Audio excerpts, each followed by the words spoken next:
right, hello and welcome to another Expert Insight interview. My name is John Golden from SalesPOP, online sales magazine and Pipeliners CRM, joining you as usual from a sunny San Diego. And today I'm delighted to be joined from Dublin, Ireland, my old stomping ground where I was born, bred and buttered, by Claire Mason. How are you doing, Claire? Hi, John. I'm very well, thank you. Yes, and Claire is, as you can see by that wonderful tiara, Claire is known as the Queen of Thought Leadership. She's a publicist and helps people with developing their thought leadership. And Claire, let's get straight into it. One of the things, it's interesting. I've seen it come up on discussions lately about, what really is thought leadership and what is real thought leadership as opposed to maybe, there's a lot of people who will sort of set themselves up as thought leaders, but with very little substance. Yes. So you've actually answered the question in how you've asked it, in the sense that it's content that's got substance. So it's got the characteristics of, obviously it's content. It's not something that's sitting in your own mind. It's something that you've put shape to, whether that's a written article, a podcast, maybe it's an appearance on a video, or you've created your own video footage. Maybe you're hosting an in-person event. Maybe you've set up a webinar, whatever the case might be. It is content. It is in the public domain. And then what really sets the real thought leaders apart from the wannabes, or the ones who've bestowed the title on themselves, but aren't really living up to the standard that it should denote, is when you are creating content that is consistently showcasing expertise. And in marketing, we know we fall in love with these buzzwords and we irritate everyone else. But if you look at them and the real usage of the word or the words, there is real meaning behind it. So what I mean by that is creating content that's consistently of a high standard and is creating value for other people. So, for example, something like, for me, being a publicist, for somebody who might be a founder of a scale-up, whatever the case might be, it's really about forecasting what you think is going to happen in the industry, or maybe you sharing details of what you've seen your own data tell you. Maybe you've got a tidbit to share about, the government might be changing policy in an area that impacts your own field, and how this would impact your clients, and you can help decipher that for the people who follow you. So when I say it adds value, I'm not meaning it in that marketing buzzwordy kind of way. I mean, there's really helpful information for people who might give you the 2 minutes to watch your video or read your article or consume your content. And when you work with business leaders or whatever, I guess sometimes you have those people who don't really feel like, say, well, I can't be a thought leader. I don't really have that, I don't really have that much to share. I don't have those insights. I mean, how often do you find that you have to kind of draw them out and that they suddenly discover that actually they have a lot more to say than they thought? Yes, that's all the time, actually. So we all have, especially if you've been in your field for a number of years, maybe if you're really just at the start of your career, then to a large degree, you are still learning the ropes. Now, I think you and I would both argue that for as long as you do the work you do, you're learning the ropes. There's always something new to learn. There's always a new skill to upskill yourself on. But when you've been in the industry in whatever your bespoke industry might be for a number of years, you've definitely spotted a few trends in your time, or you understand how, this piece of the business aligns with that piece of the business, or how it helps you further down the road in your sales journey, whatever the case might be. And people often, because the area of thought leadership that I work in very specifically is gaining media coverage to bring visibility to your thought leadership. There are many ways to be a thought leader. You can write and publish a book, for example. That's not the work I do. I'm working very much on the PR media side. But it's a very lovely path of discovery, if I phrase it that way, when I'm working with new clients who have an understanding that bringing media visibility to their business can make a difference to their business, but they don't feel 100% self-assured in their own status as a thought leader. So they're sort of the opposite people compared to the ones where we're saying you just slap this title on your head and actually you've got nothing to say. There's no real substance there. And then it tends to be that the people who have real substance are the ones that spend a lot of time really interrogating themselves about are they a thought leader or not. But the moment we start, I've got a very specific and it's a toolkit and it's got a lot of questions in it. And I start extracting that information from them in a conversation and interviews. And, my job as a publicist is always to look at the bigger conversations that are taking place in the media and then weave my clients' points of view into that. So yes, I do have a job, to do at the beginning of every client interaction to convince them they are a thought leader.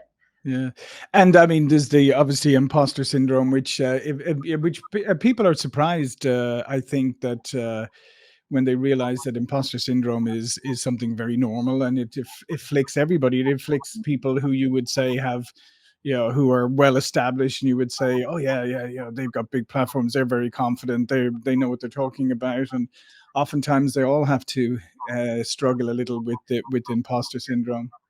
Yes, that's true. I mean, I think sometimes it's actually a good thing to have imposter syndrome because it keeps you very focused to make sure you're not producing rubbish. And it's a driver. Now, I'm sure we've all had moments where we feel absolutely paralyzed by anxiety over, oh my gosh, I'm about to step up on a stage or speak on a podcast, or, put yourself in an environment that's way out of your comfort zone. And I'm not going to say any of us enjoy those moments, but imposter syndrome is par for the course, or imposter syndrome rearing its head, I should say, is par for the course. And when you've put yourself in the public domain long enough, then it's also a sign that actually you're doing something right. You're taking yourself out of your comfort zone and reaching new audiences because your nervous system is having a canary, basically. Yeah. Telling you you're doing the right thing. It just doesn't feel great. Exactly. And you were talking a little bit about, you do work with media, and talk a little bit about the power of earned media, because I think that's one of the things that sometimes people don't understand, and it's a process and it can take time and whatever, but the power of earned media. Yes, the power of earned media is exactly that, the fact that it takes time and that it's not something you can buy your way into. So, I always say social media has obviously revealed itself to have a lot of ills and has caused some big factors that we're now dealing with on a global society and our individual societies level.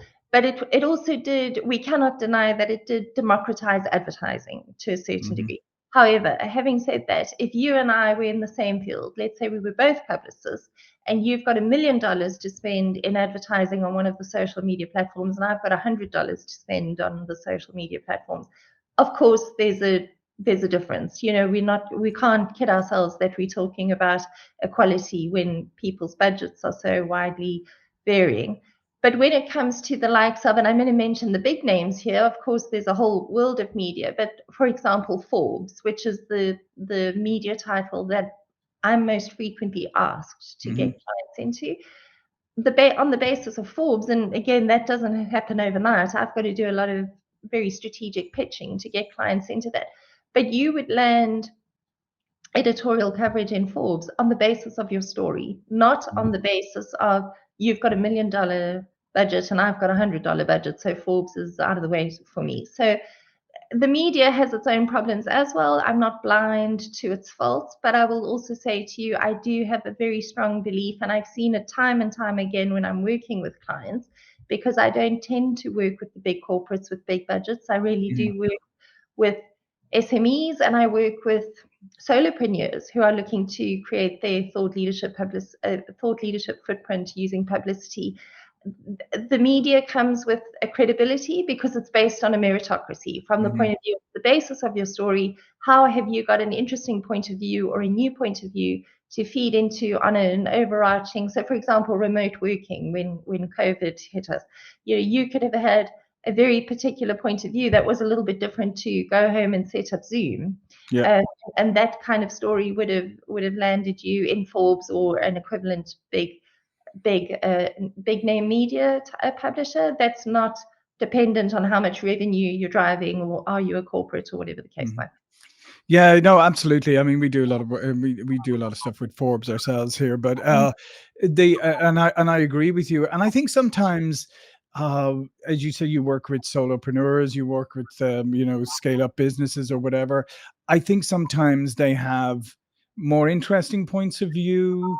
And also they have the ability to articulate those points of view. Sometimes the bigger corporations, they have a PR department or whatever. And by the time, I mean, have you ever tried to do a press release with a large organization, and try and get a quote? It can turn into an engineering project by the end of it and Yes. go through committees. But and that's why I think a lot of times media like dealing with these smaller people, because they're maybe a little bit more freer, easier to have more interesting points of view, but also are easier to work with, maybe a little freer. Yes, and then also, I fully agree with what you're saying there. And then also the other side of it is the media want to put people in front of their own audience that Mhm. speak like a human. They don't speak like somebody that's created a soundbite that has then gone through 5 sign-off rounds Mhm. and editing and all the rest. So of course, invest in media training and know how to present yourself to the media. And there's no everybody knows what we're doing here. So there's no harm in weaving your story into the overarching point. But there's a difference, even if you think of us as consumers of media.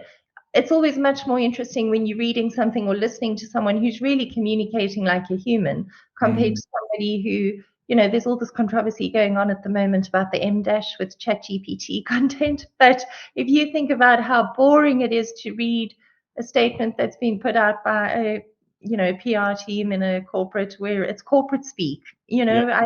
I don't think that's any better than the ChatGPT dash. So, so yes, there's often it's kind of like the underdog privilege of the media.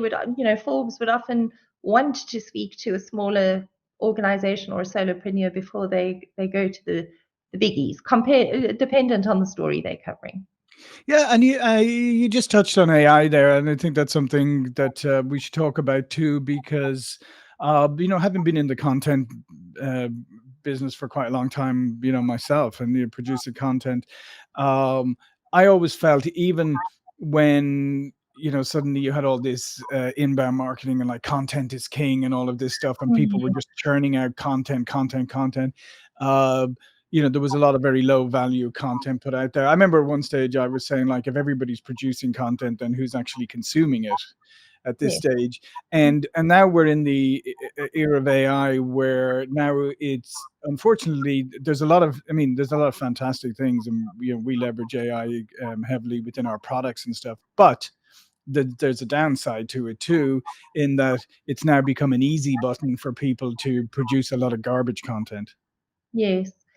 Interestingly enough, I was having this conversation with one of the big technology editors in Ireland yesterday, where he had published a post on LinkedIn talking about this amazing, and it is amazing, this AI video technology that helps you. So for real estate agents, for example, it would help them create videos in a matter of seconds of the house that they're showing off or they're Hmm. bringing to market. And then there were two people, which are obviously avatars acting, but they look like real people, Yeah.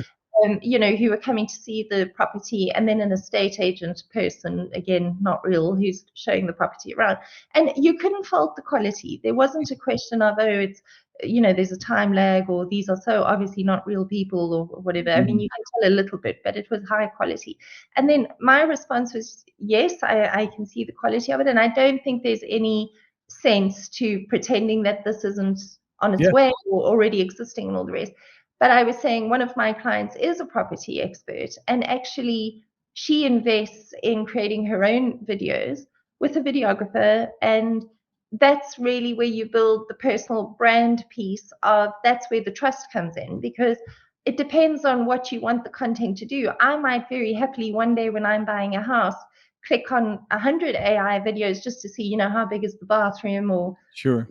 are the taps the ones I want, or whatever the case might be. But when it comes to who am I handing my money over to, and the person I'm going to use to guide me through the conveyancing process and that kind of stuff, your own real personal brand, whether you're doing it via video, audio, whatever choice you might be making from a content point of view, there is still a place for that. And I would argue that actually maybe the ratio is 70% AI content and 30% your own content. I mean, one of the things AI brings on board for us is the ability to scale our businesses, no matter how small we might be, and that's a good thing. I would argue very much in its favor for that.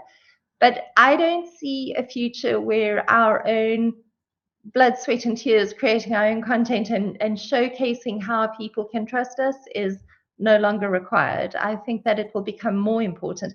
And I was saying to the editor, I said, I think what is going to happen is our own content, where we are the ones putting the toil into it, is going to act as the pattern interrupt in a sea of AI content that could still be high quality. I'm not writing AI quality off as, oh, it's rubbish. It's not. But our own content is going to be the pattern interrupt to really showcase why people can trust us. We're reliable. We have the receipts to prove that we say we can do what we do. All those factors that feature in a buyer's mind when they're looking to make a decision about where they spend their money. Yeah, no, I would agree, and I think AI isn't at the point where it can replicate our quirkiness, our nuances, our the collective experiences that we have, and all of those things. And so I think you're absolutely correct, and I think there's a great advantage right now, Claire, is that I think that because there is so much being put out, because a lot of people are not being very discerning in what they're doing, it really does provide an opportunity to separate yourself. It's like when the bar is lowered, the higher up you go, the more you stand out. Yes, completely. And from an editorial point of view, if you're somebody looking to secure media coverage for yourself, for your business, I work in the B2B space, but if an editor is perusing, because when I'm putting a pitch in front of an editor for the first time, some of those media relationships, of course, I've got because I've been doing this for a long time. But there are, of course, new editors that I'm pitching all the time, dependent on the field my client or new client might be in. But of course, they're going to go and check out your online footprint to make a judgment for themselves about whether you're a credible person to be putting in front of their own audience. So if you've got a LinkedIn feed or your own website or however you're showing up online is filled with AI content, they might not be very quick to offer you an editorial opportunity. Yeah. Absolutely.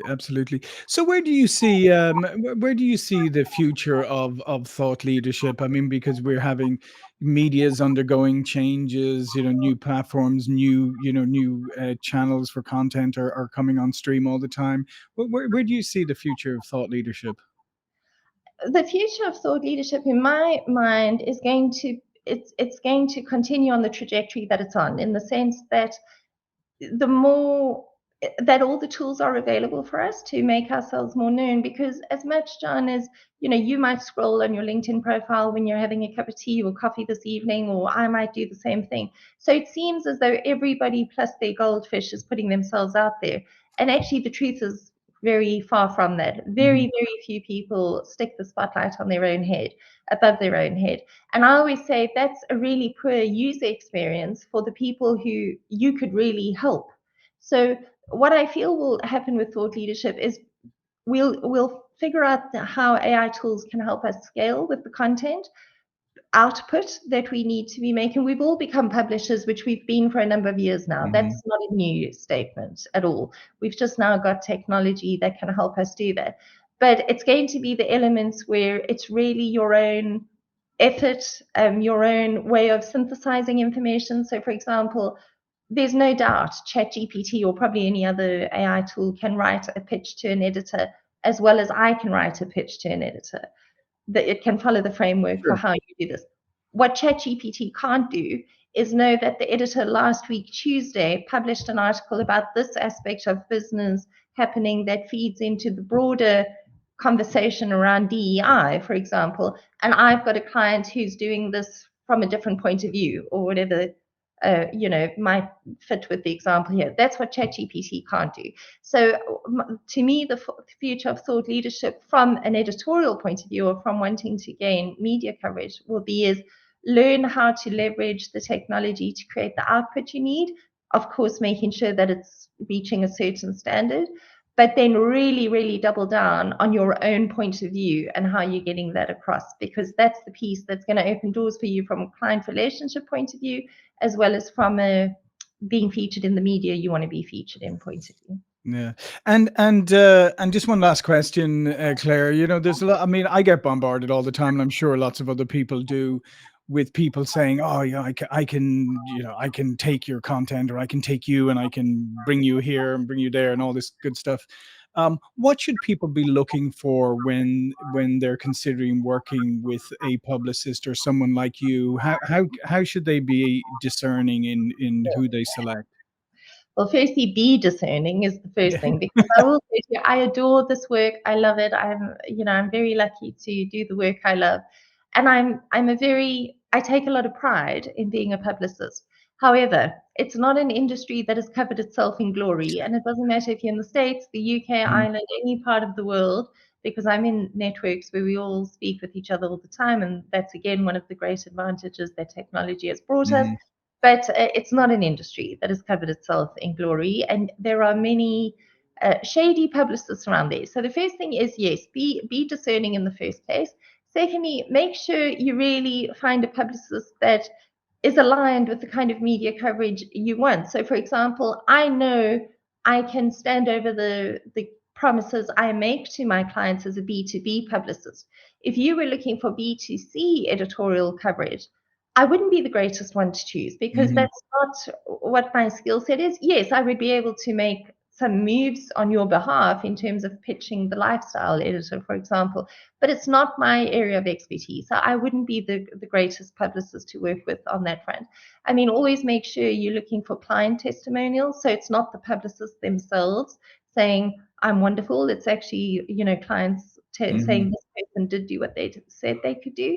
And then the last point that I would add is to make sure that you realize the value of editorial is the fact that it takes time. So I'm not sure if what you were referring to when you said you get DMs, I get these all the time, where people are promising coverage in Forbes for a certain fee, Business Insider, all the big names that all of us know. That is such a dangerous thing to do, because every so often there's an absolute clean out of these shady links being sold, and then your editorial coverage that cost you a fortune to get just all of a sudden disappears off of the internet. And actually, if you've been working with a publicist like me, you wouldn't have been paying those kinds of fees. I mean, I've seen Forbes articles being sold for anything from $7,000 to $30,000.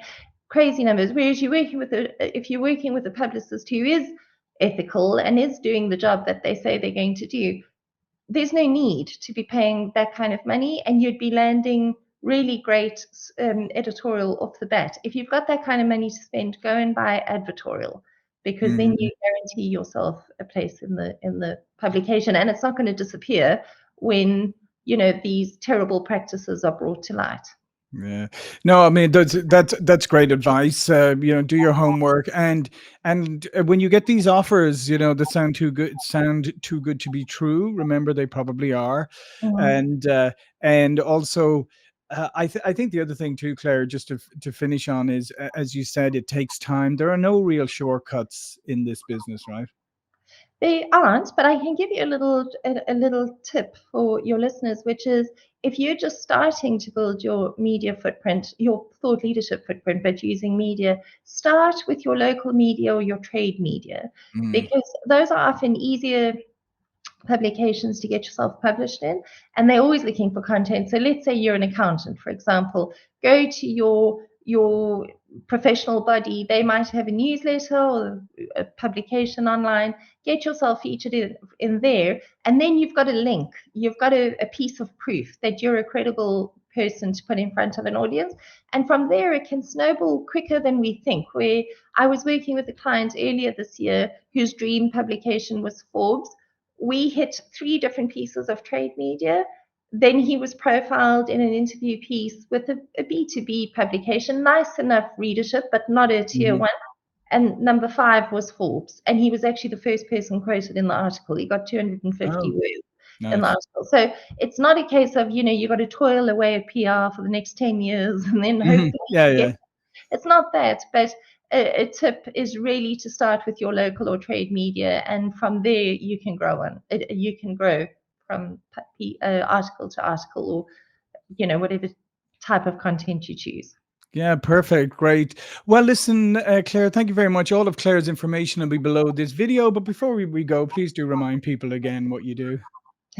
I'm a thought leadership publicist working in the B2B space. And I always say I get my clients into the headlines for all the right reasons. Yeah.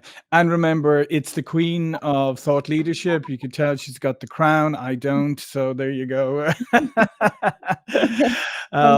Anyway, thanks again, Claire. Thank you for watching and listening. And I'll see you all again very soon. Thank you.